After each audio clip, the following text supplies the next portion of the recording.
अस्सलामुअलैकुम नाज़रीन, हक़ सच न्यूज़ सां गॾु मैं नबील मला। तव्हां ॾिसी रहिया हक़ सच news web TV channel. Karachi breaking news. Sindh हुकूमत तालीमी इदारनि जी मोकलुनि में वाध करे छॾी। समूरी सिंध जा तालीमी इदारा 30 मई ताईं बंदि रखण जो ऐलान। 9 ऐं 10 जा पेपर भी मुलतवी। सिंध हुकूमत कोरोना वायरस सबब गर्मियुनि जूं मोकलूं भी जल्द करे छॾियूं। इजलास में फ़ैसिलो कयो वियो आहे त सिंध जा तालीमी इदारा 1 जून खां खुलंदा ऐं गर्मियुनि जूं मोकलूं भी उन में ई हूंदियूं।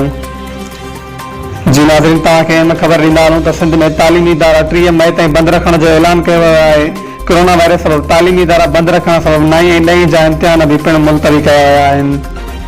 ब्रेकिंग न्यूज़ तव्हांखे ख़बर खां आगाह कंदा हलूं त सिंध हुकूमत तालीमी इदारनि जी मोकलुनि में वाध करे छॾी। समूरी सिंध जा तालीमी इदारा 30 मई ताईं बंदि रखण जो ऐलान। 9 ऐं 10 जा पेपर भी मुलतवी। सिंध हुकूमत कोरोना वायरस सबब गर्मियुनि जूं मोकलूं भी जल्द करे छॾियूं। इजलास में फ़ैसिलो कयो वियो आहे त सिंध जा तालीमी इदारा 1 जून खां खुलंदा ऐं गर्मी जूं मोकलूं भी उन में ई हूंदियूं।